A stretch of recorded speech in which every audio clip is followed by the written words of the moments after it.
گھر کے حالات خراب ہیں، بس درود شریف پڑھو۔ میں نے تو چند دنوں سے مختلف کتابیں دیکھی ہیں، اس میں انہوں نے یہی حل لکھا ہے کہ جب سارے مسائل ناکام ہو جائیں تو درود شریف پڑھو۔ حضرت مولانا ڈاکٹر عبدالحی صاحب رحمۃ اللہ علیہ بہت بڑے اولیاء اللہ میں گزرے ہیں، کراچی میں تھے، اب تو فوت ہو گئے۔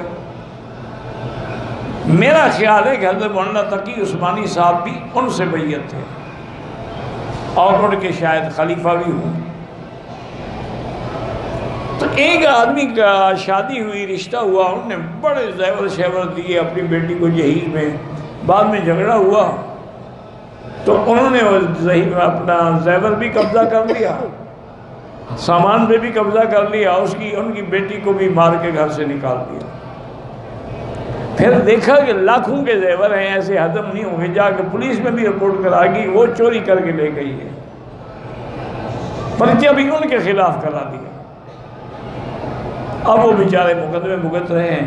تو حضرت مولانا عبدالحی صاحب کی خدمت میں گئے، انہوں نے کہا سارے گھر والے بس درود شریف پڑھتے رہو اور دعا مانگو۔ اب سارے گھر والے درود شریف پڑھ رہے ہیں۔ اللہ کی شان یہ ہے کہ چند دنوں کے بعد اس کا جو گھر والا تھا نا، اس نے طلاق بھی دی، اور وہ زیور لے کے ایک سنار کے پاس گیا کہ جی یہ میں نے بیچنے ہیں۔ انہوں نے کہا تم نے بنوائے کہاں سے تھے؟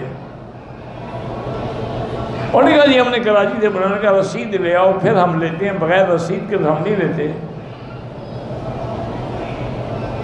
انہوں نے کہا جی رسید تو تھی لیکن اب پتہ نہیں وہ ملتی ہے یا نہیں ملتی۔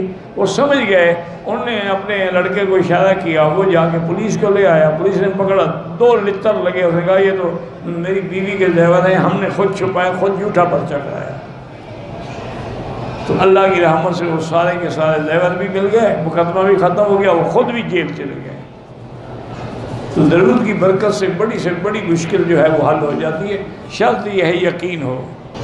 عمرے اور طواف میں کس کو ترجیح دیں؟ اصل عمرہ تو وہ ہے جو تم نے اپنے ملک سے کیا ہے، یا مدینہ شریف سے کرو گے، یا میقات طائف سے، ورنہ ماں کی مسجد عائشہ جیرانہ سے طواف زیادہ افضل ہے۔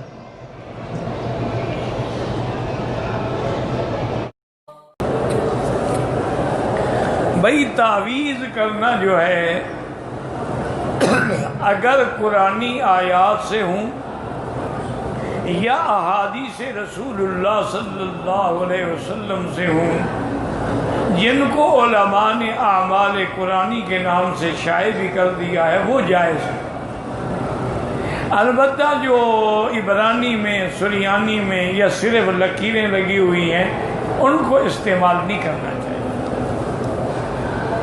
حضور خود دم کرتے تھے، عبداللہ رسول لکھ کے اپنے بچوں کو لٹکاتے تھے، گلے میں بھی لٹکاتے تھے۔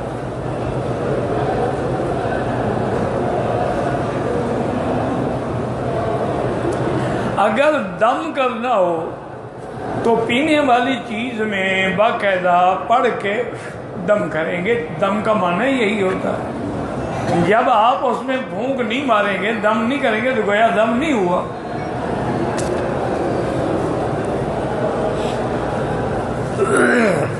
بلکہ ایک بہت بڑے عالم نے ایک چیز لکھی ہے، عمل لکھا ہے، اگر اللہ کرے آپ کو سمجھ آ جائے۔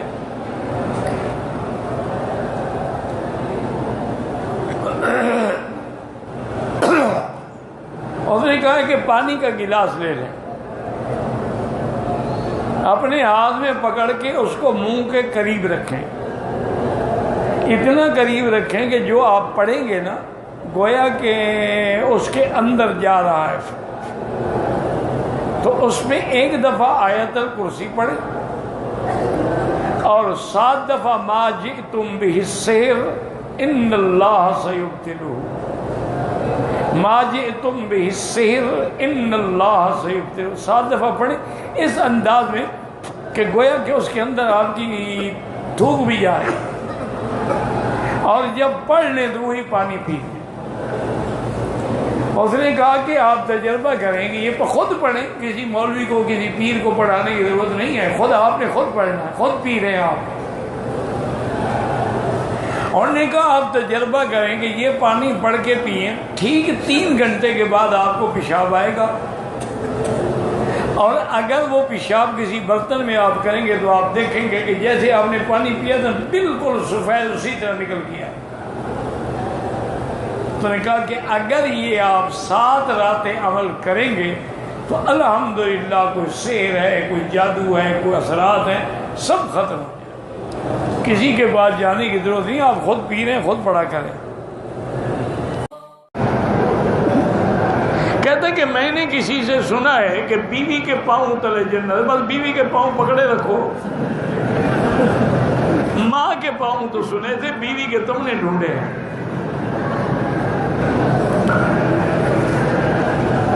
ویسے اچھا ہے بیوی کے پاؤں کے نیچے رہو۔ آج کل بڑے آدمی کا یہی حال ہے نا، بیگم آگے چلتی ہے وہ جوتی اٹھا کے پیچھے چلتے ہیں جیسے یتیم بچے جا رہے ہیں۔ جو شریعت میں نہیں چلے گا اللہ ایسے ذلیل کرے گا۔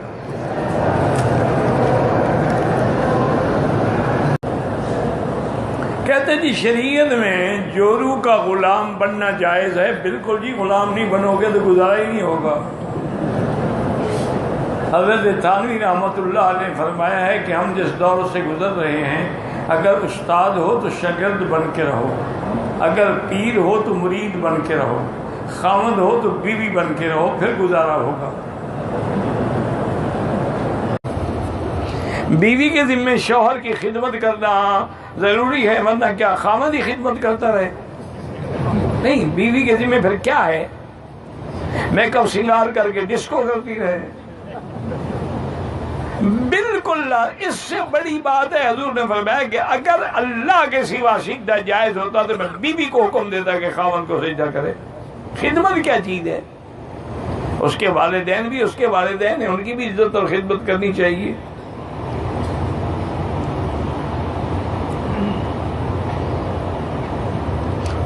خاوند کے ذمہ ہے اس کا نان، نفقہ، عزت، حفاظت، حقوق کی ادائیگی۔ اگر شوہر بیوی کو ختم دلانے کے پابند کرے، دیکھیں اصولی بات یاد رکھو، لا طاعت لمخلوق فی معصیت الخالق، یعنی اللہ کی نافرمانی میں کسی کی اطاعت نہیں کی جائے گی۔ اب بیوی کو کہے تم پردہ نہ کرو، بال کٹاؤ، فیشن کرو، پینٹ پہنو، جین پہن کے باہر نکلو، تو یہ ضروری نہیں کہ بیوی اس کی بات مانے۔